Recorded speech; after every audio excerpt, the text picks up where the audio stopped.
Hello everyone, welcome back to the Glassgirls Network, and today it's a very, very special occasion. The 100th show that we've ever done on the Glassgirls Network, 100th video, whatever you want to call it. It's a very, very happy occasion. Joined with the two regulars on the fan podcast, obviously Jon and DG. Jon, 100 episodes. Talk us through that, man. It's a big achievement for the channel. Yeah, fantastic. 2.5 years we've been going. Obviously, we've been watching. We was talking about it off air. So we've been going for 3.5 years in regards to like as a friendship group watching the games, and then 1 year in, we started to make a few videos, and we just kept on developing it from there, didn't we? So just a massive thank you to everybody who subscribed and watches and continues to watch. You know, Stourbridge has developed a hell of a lot in the last 2.5 years.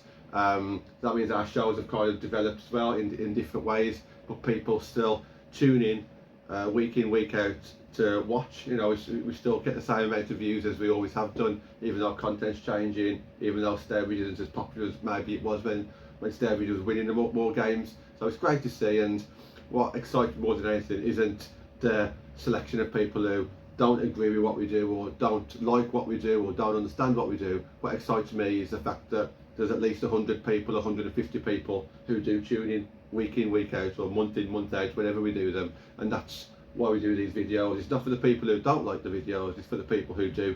And it's nice to see that there are people out there that do regularly watch. So yeah, fantastic.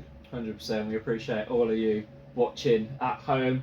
DG, how are you? Good to see you back on the podcast. Becoming a bit of a regular on these fun podcasts. Yes, mate. Thanks for having me back on, guys. You just mentioned about the numbers there, Jon.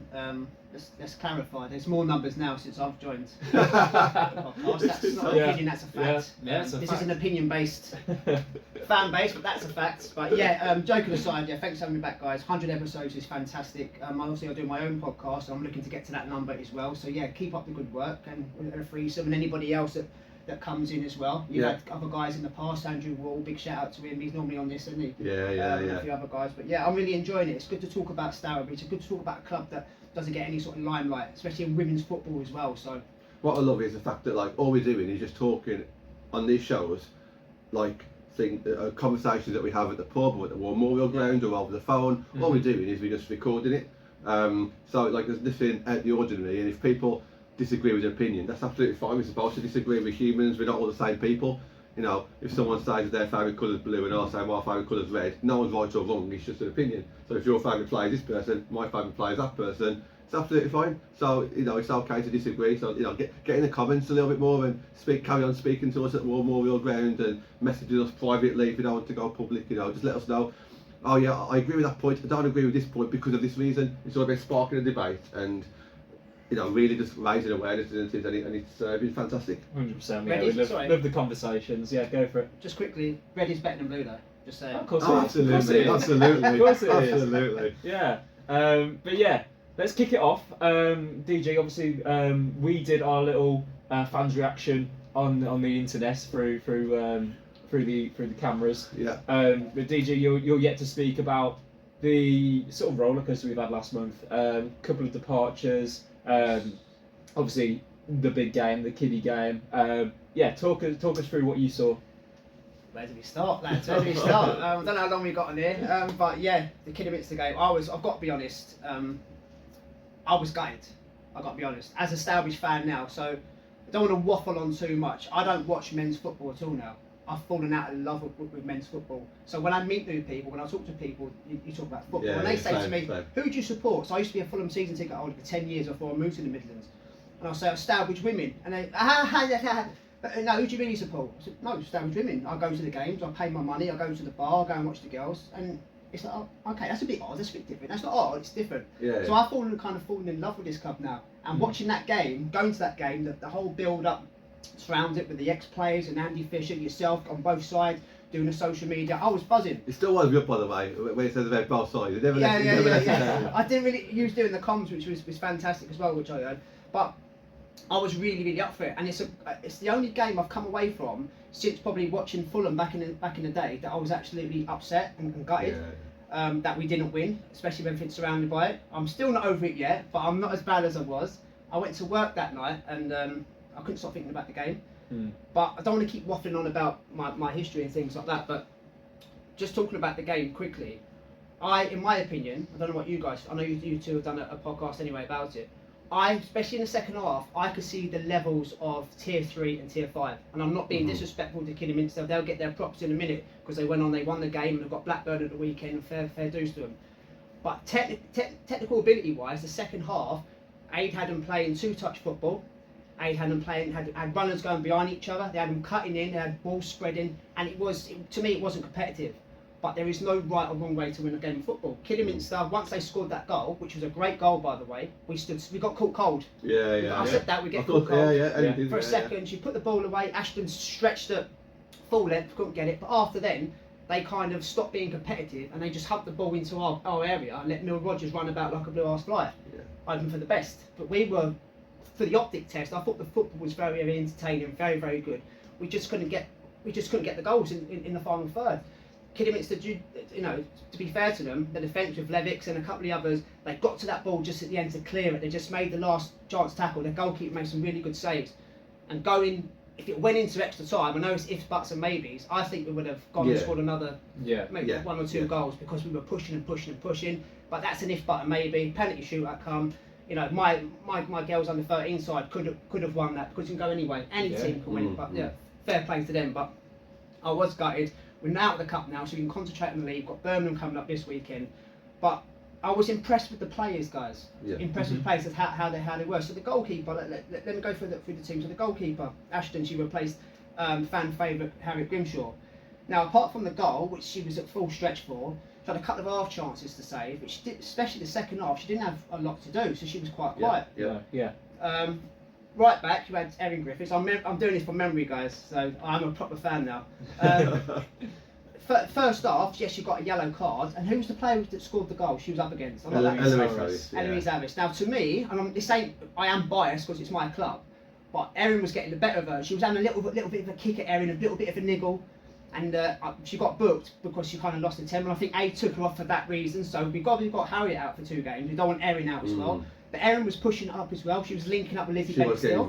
So Erin was going past the halfway line. Now we don't normally see that. Yeah. She was doing really well. There was a good link-up play, and obviously Lizzie Bennett still dropped to right back in the second half. She got a bit of game time. She replaced. She started before Leo. Obviously, we'll talk about Leo. That's an interesting one. I'll just on that one, just jump in on that because I kind of mentioned that before because I was expecting Meg Hadley to go further forward on her side, but it was actually Erin's side that was going further forward. So I thought it was a bit not unusual, but it was definitely like something that took me by surprise because usually Meg does more the attacking play more than Erin. But yeah, Erin was doing well getting forward. Come on, sorry. Great point. So I'll move on to Hadders. Can I call her Hadders? Is that a nickname? Sure, yeah, go for it. She's on the left side. She was up against Senna Robertson. Now, I said on this podcast before, Tilly No Smoke, that's what I'm going to call her now. No Smoke. She didn't go anywhere near Tilly Phantom, and that's obviously a reason why, because Tilly and Rosie were solid in the middle. That partnership to me, yes, it was against Tier 5, but it looked solid. It didn't really make any mistakes, apart from the whole back four getting caught cold for a second, which probably did cost us. And that's not criticism, that's critiquing. It's two different things. Yeah. Meg Hadley, I'd love to see how fast she is against.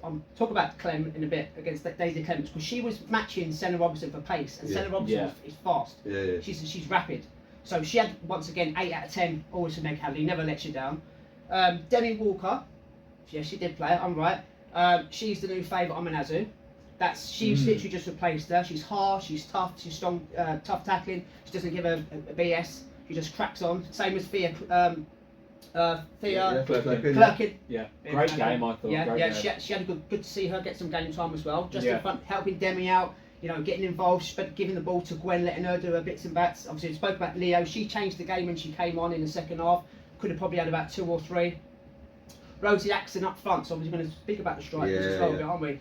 She ran her socks off as well. She kept dropping deep, so I wasn't too sure what the game plan was in the final third. Maybe there was a reason. That was the reason why we couldn't score, because she tended to drop deep. But apart from that, she was involved in the whole game. And the two I want to speak about, I'll just mention the names there briefly. Gwen, she ran the game.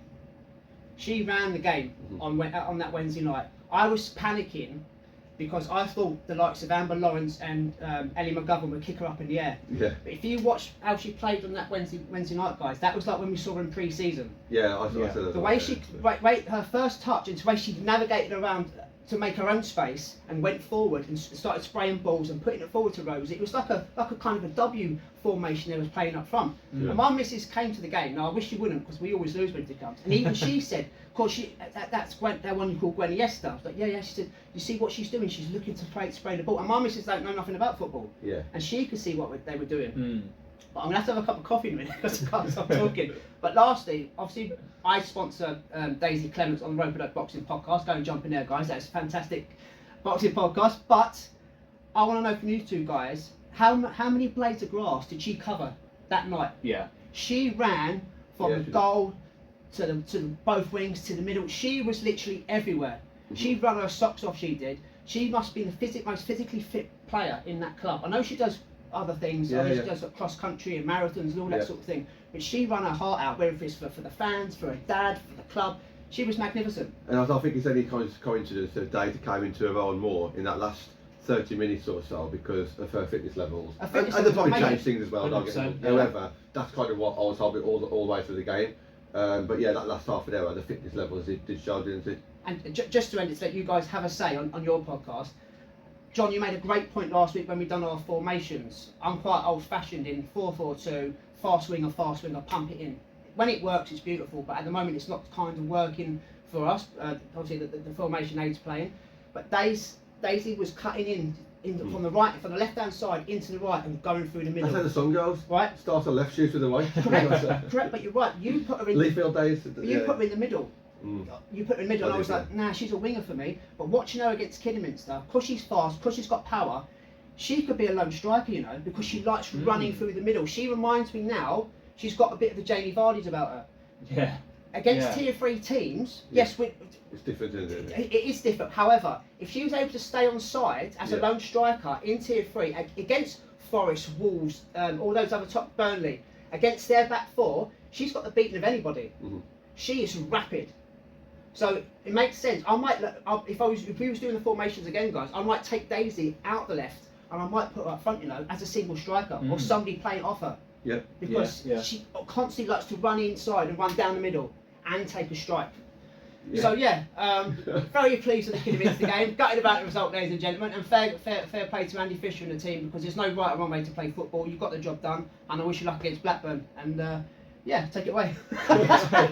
Yeah, I think that's interesting what you say about the defence, Meg Hadley and Erin, the sort of roles they were playing, because that's what you alluded to with the tactic thing that we did last time out.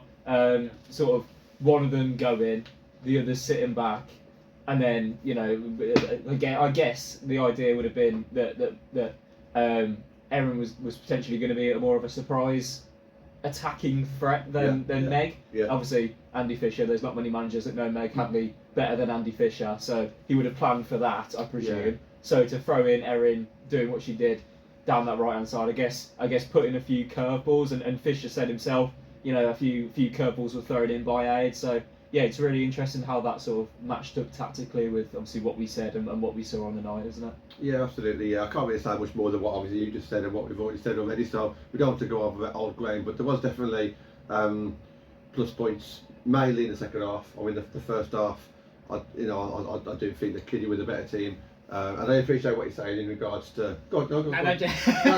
It was more competitive, I thought. Yeah.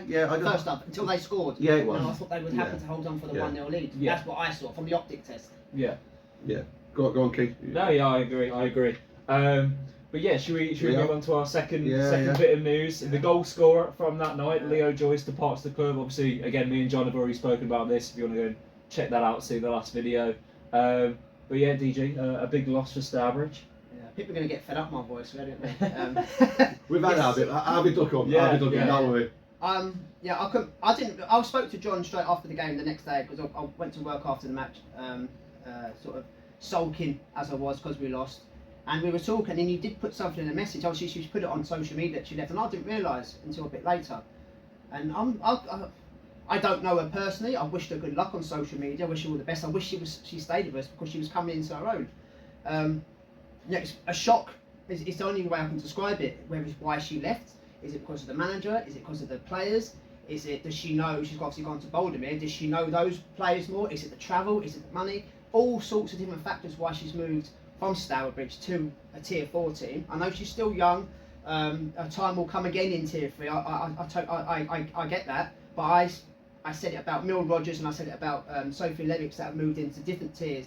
In my opinion, I think she's too good for Tier 4. I think she should have stayed where she was, but I don't know the ins and outs of what's gone on. So it is a shame. I'd love to have her back. Hope to see her back at Stourbridge one day, and I wish her all the best. But she has gone, and we've got to move on now. We've got obviously Liv Ashfield came on in that Kidderminster game. Mm-hmm. She's got a point to prove.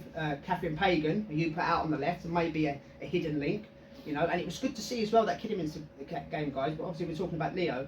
Demi Phillips made the bench. Now Debbie Phillips has been banging in goals left, right, and centre for the standard women. Yeah. So she's on a crest of a wave. She's got confidence. So if A possibly would have brought her on the last 5 minutes, and the ball did come across her in the 6-yard box, because she's on high on confidence, she might have banged on in. Mm-hmm. So it's good to see her as a striker. But going back to Leo, just to echo what I just said myself there, guys.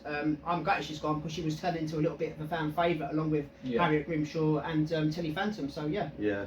We've always spoke about it, haven't we? So I just throw a couple of questions at yourself, DG. So, what is it? Are you now worried that we're not going to be able to carry on scoring, or does this kind of open up a new style of play or a new player to come in that allows us to go even better than what Leo does? Can you see, like, obviously, like Mill leaving, that was a disappointment because obviously Mill came back, fan favourite, but also a proven goal scorer.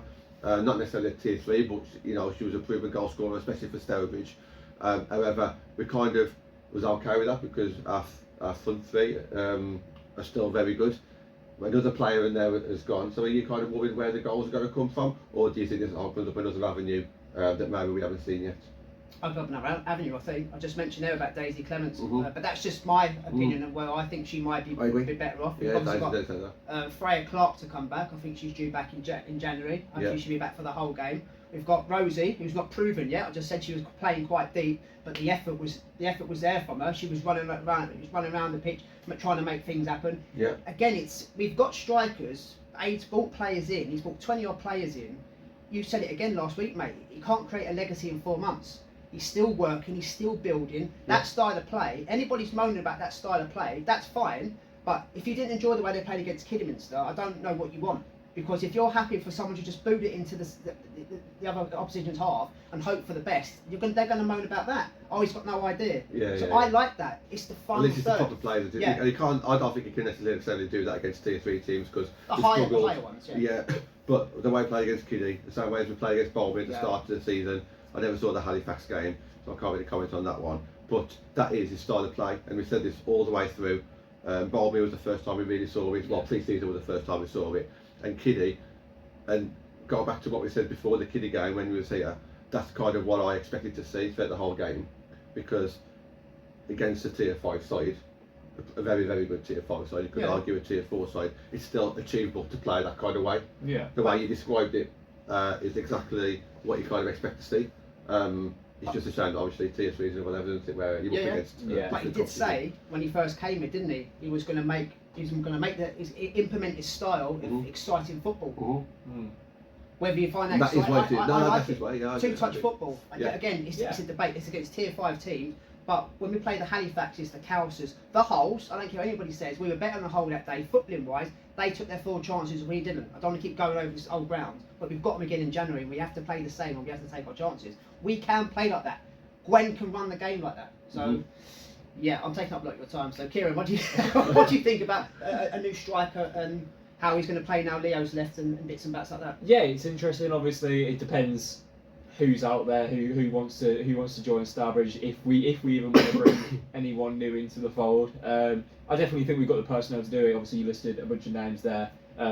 Whether it's like a rejig of the system as well, I don't really think that'll happen. It's a shame though, because like it's worked so hard to get to that, and I know you got to manipulate things. I get that. But it's a shame because one thing that we've always praised Aid on is we can kind of see where he wants to go. We just haven't quite got to the level of Tier 3 level. Sorry to interrupt you. No, it's all right. But, so I don't want to see too much change. But if you have to survive, then you have to. Yeah, but I think the good bit with what you're saying is what we've noted, especially doing like these tactic videos and stuff, is that we've got a lot of players that are almost like for like, who do a lot of the same kind of thing. So when one departs or is not in the squad for whatever reason, or injured, we can have someone that can slot into that system almost perfectly. Obviously, you know, there's different levels of ability within the squad, and Leo's a massive loss to us ability wise. But you know, we've got players that I feel can fill her role in what I see her doing on the field. Halfway through the show, so we'll crack on. There is this topic that we want to get onto, just quite maybe like briefly. We speak a lot, I mean all of us speak a lot every evening about Stourbridge and this, that and what's going on. Players deciding to leave, but the teams that they're choosing to go to, it kind of like opened up for you a little bit into DG about why they're choosing to go to the teams that they are. Do you want to kind of just elaborate on that a little bit, matey? Obviously, I mentioned it there about Leo. She dropped down to tier 4. She's at Bouldermill. I think she's too good for that division. We've seen Neil Rogers, Levix, and a lot of the girls. But not just the girls I mentioned. You're very knowledgeable. Both of you are very knowledgeable about women's football down around these tiers. And you see a lot of girls dropping down from tier 3 to tier 4 to tier 5. Now, what are the factors? Is it they don't feel they're good enough? Again, I'll repeat. Don't they get on with the manager? Is it the travel? Is it the money? So I want to kind of flip it a little bit. So you've got the likes of, I know Newcastle going to Championship now, but we've got a couple of professional teams that we're in tier 3. If it, just use Leo as the example, if she was at Forest full time, are they one of the full time teams? Yeah, the Forest. Just say Forest. If she was at Forest and she wasn't getting as much game time, or Forest were losing games as a professional, but she's still getting a more of a livable wage, do you think she would have left them? Not just Lee, but anyone. Do you think she would have left them because she's getting a full wage, but she can stay in tier 3 and test herself, rather than say, well, I'm not getting a lot here. If I go down to tier 4, I know I'm going to rip it up. I know I'm going to score goals. It's a hard one. It's a hard one. What do you guys think? I think yeah. Money talks and BS walks. 100%. I think football as a whole is a massive sacrifice in people's lives. You know, you put across what 2 or 3 nights a week for training and a whole Sunday. So I think if you are earning a good amount, you can afford to be more, you know, not have to worry about certain other aspects of your life. But whereas some of the players, obviously, in our squad and very much so lower down the pyramid, will have to think about that. Will have to think about their own jobs, their own families a lot more. So for me, I think what you see a lot more in women's football, as potentially opposed to men's football, is people going to teams due to aspects that aren't league position or money or things like that. I see it more as, you know, the manager, who they've got as manager, you know, their friends there. Is it an environment that they're going to be happy in? I think those are obviously the other aspects are important, but I think those 3 could potentially be the leading reasons as to why people go to teams. For example, like, you know, obviously what's happened in the summer. I imagine a lot of those players would have left regardless at Stourbridge. But someone like Sophie Heasergrave, for me, is very, very, you know, better than tier 4. Yes, she's a tier 4 player. She could have easily slotted in our side alongside, you know, any one of our centre backs, and been there quite comfortably. So for her to go and join Hannah Fishwick, Tash Tesgirl, a lot of the other girls that she'd already know from her Stourbridge days, you know, and join them, I think says a lot about women's football as a whole and where people have their head up, really. Yeah, so on that, I think, I'll bang on. I think it's more to do with the environment and everything else. But throwing it back a little bit, some of the teams now in tier 4 can probably or possibly offer more than what some of the lower teams in tier 3 can do as well. In terms of money? Well, not necessarily. Possibly from what I'm hearing now, but that's purely because of how well we've done in the past to get us to where we are. This is where people are saying we're punching above our weight, because as a club we're not on the same level as some of the other teams, are we? So, you know, we've never been known to pay a lot of money. Stourbridge is just purely expenses, where other teams in the time didn't even pay expenses. So we've always stayed ahead of the curve. Now all of a sudden we're not ahead of the curve, and other clubs are catching us up, replicating kind of what we've done. Also, you talk about ability. Yeah, there are a selection of players that have left us that are tier 3, especially over the summer. If you question Mill and Leo as well, could have probably gone to Calsa. But there's not many other teams in tier 3 that I think our players would actually be able to get into. So the only other way is, if you're not going to Calsa, you know, Derby is probably a little bit too far away, and that's still a bit of a debate. Yeah, travel, yeah. Albion is unfortunately a big badge, and they can attract, and you know, probably someone a bit more with tier 3 experience. Not necessarily the right thing to do. So then you've only got teams below us in tier 4 who are on the way up, and there's a lot of tier 4 teams on the way up at the moment. There's a lot of different things. But Yeah, it's an individual basis as well. Yeah, it is. So, no, you're right what you're saying, but I don't know if this is a man, woman, or girl, boy sort of thing. So when we were kids, I don't know what you like when we were kids. So obviously, I was a football man when I was a kid, used to play, but I used to pay to play. These girls, I'm in all of them because they're getting paid to play as semi-pros. I always wanted to test myself. So the question to you guys is, if, like Leo's just left, if there was a possibility, a way she could have stayed, let's say I don't know the background or what's happened, on what term she's left, if she was able to stay, wouldn't you want to stay in tier 3 and test yourself against better players rather than going to tier 4, rather than going to tier 5, where you know you're better than that? I've got a great comeback on that one. So yes, is that why she came to Sterbridge in the first place? So she might have even had an offer, let's say a Bolmere, or well, she was at a tier Worcester. 3. She got promoted from Exactly. So from she's Calcer. tier 3 level, yeah. So she got promoted. That's a good shout, actually, yeah. But I reckon a lot of these players who have come to us have come because of aid, come because of what they'd already heard about Stourbridge. You know, they've seen us on social media for the last few years. You know, there is a lot of hype. You know, we've celebrated success. And I'm not about the drinking way. I mean, when we've done something good, everyone knows about it. No. There might be slightly involved. Let's not get it wrong. I mean, like when we win cups and when we get promoted, the whole world knows about it. You know, because you know that's just the way we used to be. But they've also come potentially because I want tier 3 football. So it's either Stourbridge or Calcer. Which one am I going to go to? Well, you know, the chose Stourbridge, which was great. You know, I love the fact that Calcer have been able to sign many of these players. They've come to us, and obviously now they have to prove themselves. I completely get that, but I think they just wanted either aid because they knew aid. They bought into the project, whatever that might have been, and they've bought into the fact that they're tier 3 and they want a whole season in tier 3 because they probably think to themselves, if I have a good season with Stourbridge, even if they get relegated, an Albion might see me, and we saw that last season. You know, Lexi Harrison went to Wolves, DZ went to Albion, so it is a great stepping stone. Zoe Clark could have gone probably to Albion as well. So if you do well at Stourbridge, it is a massive stepping stone, and you're got eyes all on you. So there's so many perks, there's so many good things about coming to Stourbridge. But obviously, like you said earlier, and like I said before, it's not all going to happen overnight. You have to have a bit of success. You have to shout about your success. But it's also going to take more than 4 months to build your own legacy, isn't it? Yeah, 100%. DG, you got a surprise point for us that we never had a chance to actually talk about before the show. So this could be absolutely anything. That was a surprise point about Clem playing in the middle. Oh, okay. My surprise point was telling John about you putting Clem in the middle. That was the surprise point. I do like that, and the reason why I said that is purely because I can see it kind of coming, and I can think, okay, so who's actually scoring goals for us? Obviously Leo at the time. So that was an easy option. Obviously she's gone now.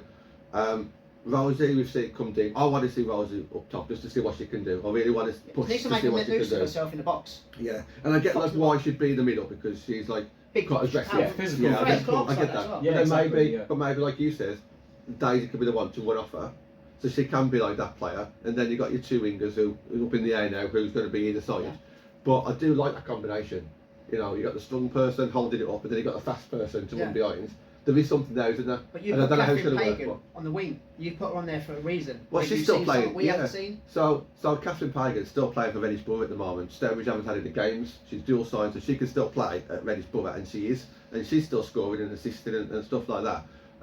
Obviously, there's a big jump from tier 6 to suddenly going to tier 3, but hopefully we do get to see her. She's not county cup tied, so she can play against Birmingham. Let's get her on. Let's see what she can do, and not just her, because it's the same. Because we all keep on talking about Jess Hood and Charlotte McCann-Lloyd and Lizzie. Is she going to come back as a forward, a right forward? I don't know. So, but there are options. Yeah, there are options. Yeah. 100%. Yeah.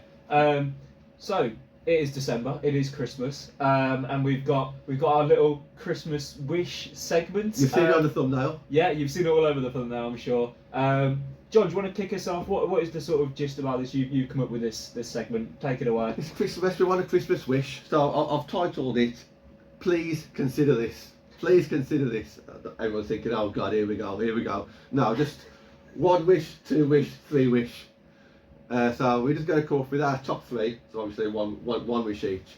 What we would like to see from the club going into 2025, and this could be to help anything. So this could be absolutely anything. And I've thought long and hard because I can think of a few different things, and I'm sure the club are actively doing something in regards to, okay, we looked at this, we looked at that, let's take a bit of a U-turn on this one, this has gone well, let's keep pushing this. So I'm sure that someone is working on this. But me, I'm going to do mine at the end.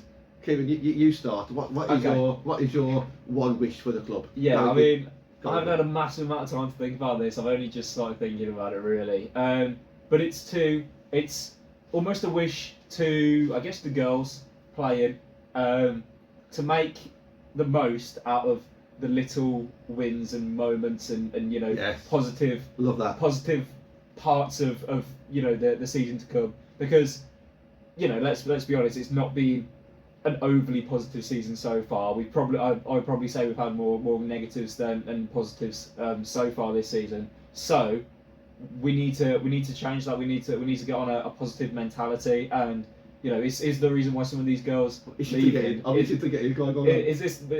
reason why some of these girls are leaving. You're proper into this. This is the second one. This is the one that I chose not to say because I have one thing. Okay, I'm agreeing exactly. Yeah. So yeah, you know, when we play Hull or Calsa or Halifax again, or you know some of the big teams, and we get you know to be fair, this might not even spring to just the girls. It could spring to the fans in the stadium. You know, for example, the Burnley game. I know it wasn't at the War Memorial Ground where we played them. It was at Starport. Yeah.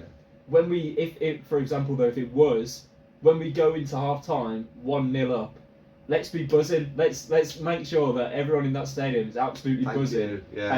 You know it. Because it filters through. You know what is said in the stands. People can hear it, and you know the vibe is created from that, and it has an impact on what we see on the pitch. You know, the happy, positive, you know, confident footballers play their best football.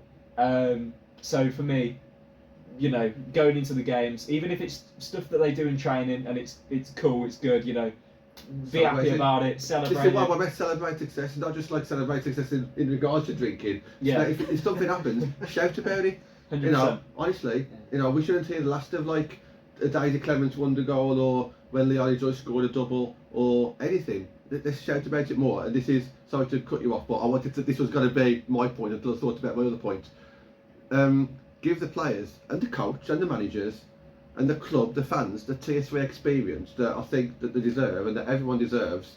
And yeah, just enjoy being in Tier 3 because we might not be here forever. And you know, Tier 4 is very strong. When you get into Tier 4, don't expect to jump straight back up again. So while we're here, let's save these memories. I don't just want, I'm just picking a player, but I just don't want a certain player, their memory just to be a selfie at the City Ground. I want to have more memories at the end of the season. And this is what I think so passionate about. I could do a whole episode on this, and we're going to run out of time, so I'm not going to talk about it too much more. But yeah, really embrace the Tier 3 experience going into next year. Definitely, 100%. Yeah, DG, what's your wish? Yeah, just quickly because of time wise, 100% agree with you guys are saying that reading between the lines, we need to get Anthony Wilson up there full time. Yeah. So he sings, he shouts, he screams. He's exactly what we need. Love him or hate him, he has an impact. That's exactly what we need. And obviously memories you spoke about there, John. I'm here because of memories. I came to Stourbridge. Callum Terry was doing the mascot thing. Brought my daughter down, loved it. Brought my girls team down, and that day I've never looked back. They were all having selfies with the players. The girls were in Tier 4 then, but they were coming, they were mingling, they were drinking, they were having a laugh, and I thought this is like a family. I love this. And I've been back every home game since. I can't stop away now. So that's my Christmas wish. Bring the mascots back, man. Bring the mascots back. Get involved with all the local teams around the area. Yeah, man. Girl teams, boy teams, match day experience. Callum used to get them onto the pitch at half time, do a bit of drills with them. They love it. And you also bring money through the gate, and you also put money in Jace's till as well. Because we're all drinking, whether it's alcohol, food, soft drinks, we're all involved. More money, more eyeballs. It makes sense. So mascots for me, bring those mascots back ASAP, because I've got 2 teams guaranteed that will bring money through the door, including my drinking as well. But yeah. Brilliant. There you go, John. So we've had Embrace the Memories, Tears for Experience, we've had Mascots. I'm going to go for something a bit more in regards to results based then. So all I've heard from about Aid Clements before Aid signed, and since Aid's been here and since players have left, there's not one player that's turned around and says, I don't like Aid. You know, they've all turned around and says, I've got so much respect for Aid. Players who have left this season, not one person said a bad word about him as a person at all, which makes me think that he is your manager for this football club, and we've always backed him, you know, results wise, all that kind of stuff. What I think now we need, and I've been saying this for a couple of months, people away from the camera will know this, and I know that they watch, so they'll say, oh well done job for finally saying it. I want someone else in the dugout with him, so not remove anyone, just someone else in the dugout with him who's maybe quicker at getting messages onto the field, or someone who can read the game, someone who can support him tactically, because the last thing you want is someone alongside you who thinks the same thing as yourself, and you need to change a game, you need to be able to look at changing the game, whatever that might be. You want to be able to look to your person and think, okay, what am I going to do here? This is what you do, mate. And then shout these messages on, and then job done within 2 minutes. Yeah. And I first saw it at Middlesbrough at home, where I saw Aid, he spotted Robson, who was there, number 10. I clocked her because she come from Newcastle. I've done a bit of research on her. He clocked it, she had all this space. By the time we got messages around and people was coming to him, she'd already got the assist, and we conceded. And I even put it on Twitter, because and that was hard for me, because I could see that he knew what was going on. But by the time they clocked it, it was kind of too late. And I just, ever since then, so I just would like to see someone alongside him who can help really just get messages onto the pitch and change the game a little bit throughout the game. And they might be looking, they might not be, I don't know. And I don't know what Aid is like tactically, or we might want to do everything himself. I don't know. But it would be nice to see a bit of support next to him in the dugout. 100%, yeah. Yeah, do you want to head on to my little surprise segment? Have we got time? We have got 6 minutes. We'll go for it. We'll go for it. So, obviously, it's coming towards the end of the year. I think this is the last sort of fans podcast thing that we'll be doing this year. So, to collate, I guess, the entire of 2024 that we've been together, I've got. Let's hold on. Are we familiar with the idea of blind ranking things? No. So 1 to 5, obviously 1 being your best, 5th being your worst. Yeah. But you don't know what's going to come next. Oh so, my god. Okay. I've got 5 Starbridge games that have happened in 2024. Oh, I love it. Okay. And we're going to rank them from best to worst. I love it. Based on sort of the football, the result, the event, you know, the vibe, the whole shebang, basically. Can we confer? Yeah, go for it. We have to agree, that makes it even harder. Okay, yeah. And if you want to play at home, drop yours in the comments. We've got 5 minutes. Okay, first one up. The 2-1 win against Fylde. Jess Lowe got one, and Kelsey Richardson, I don't know if you remember it, with a beautiful free kick from about 25 yards out. So that was the first win of the year. Yeah, first win of the year. 1 to 5. That won't be the top one. That won't be the no, top it won't be one. the top one. I think there's been more since then. Our first win of the year. Did that sort of almost hammer it home, the stabilisation in tier 4? Well, I think it did. I think it was done mathematically before then in regards to the amount of points that we accrued at that point. However, we won that one, but then we went on like a 10-game losing streak and then drew the last game, or 9-game, and then drew the last one. I think there might be better than that one, even though it's important. There is one. There is better than that. 4th or 5th? 4th. Okay, 4th. Okay, we'll have 4th. Yeah. Okay, go for it. We spoke about it earlier. Yeah. The 3-1 loss to Burnley at Starport. Obviously, Rosie getting the penalty. What do you think about that one? Obviously a loss, but not a terrible performance by any means. This is getting awkward. Because then you could probably throw in the rugby game this season as well, where we only lost 2-0, and when they're battering teams, that's just as good, in my opinion. What was the question again? Your favourite memory, or just the game as a whole, like the occasion, the game, the way we played, everything sort of got into. I don't like losses. I don't like losses. No, you can park it, but I'd say that was last.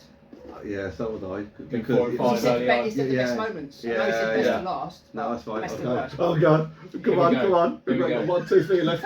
Kiddy's going to be top end. Go. Here we go. Don't remind me, man.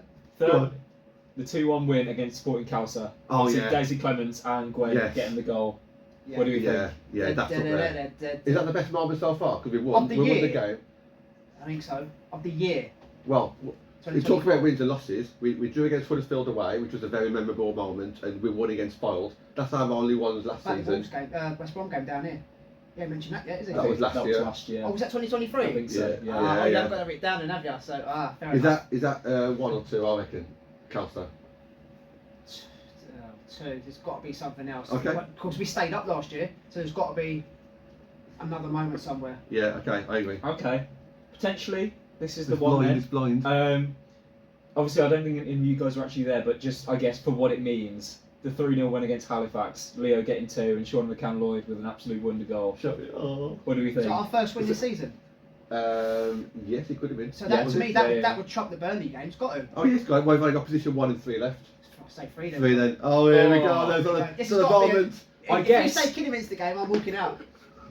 I That's guess the worst for one. the moment that this is, Yeah. it could potentially be up there. I think potentially it goes a bit lower realistically. Okay.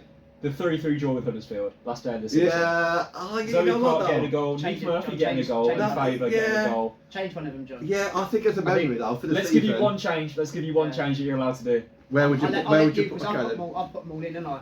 Okay, so I think I it's got to be say the Huddersfield game goes down a few maybe. a few though. He's literally I telling you. I still put it above Foyles win. I'll put that draw because it meant Yeah. so much. Just as a meaningful moment. Yeah. As a meaningful moment, it's probably the top 2 because it's like Yeah. ripped apart. Well, that was it. Then you've got Gwenny Esther scoring as well, wouldn't you? Waxing lyrical about it all season. I- We say someone on the pod, and then the next day she goes and does it. I know. Where So- you stuck it there. I put it third. I put Calster because it was a win. Yeah. Halifax because it was a win. Yeah. Huddersfield it was a draw. Foyles it was a win, but Huddersfield was last game of the season and it was all together. Yeah. And then Burnley at the end. I think you've got that spot on. That's Fair pretty play. much. It's pretty much it. Yeah. Yeah. And I've sprung that on them just there. Well, I How love much that time game. we That got was like left? so intense of a hot was making. We haven't got time to really. If Kieran was last, tough. If we left Yeah, Kieran I to the know. end, I you know. change I was that. debating It's it. I like- was debating it. Don't you dare. No, but You got a minute left. Well, yeah, a minute left. 90 seconds. 90 seconds. 90 seconds. Birmingham County Cup next weekend. Birmingham City. Quick score prediction should we have? Yeah, go on. Academy versus Academy. We've got a lot of Academy players. Clem, just heard. Phoebe Hill, all against her old team. We're going to win 3-1. Let's go, girls. Yeah, 100%. I'm going to go 2-0. John? Yeah, I'm going to go for winners up. I'm going to say, I messaged a few people when it came out. I'm going to go with, it does depend on what players are put out, Birmingham, but if it's the same players that play against Leafield, I think we can do them. So I say 2 to us, and I think they might score 1. So Yeah. 2-1.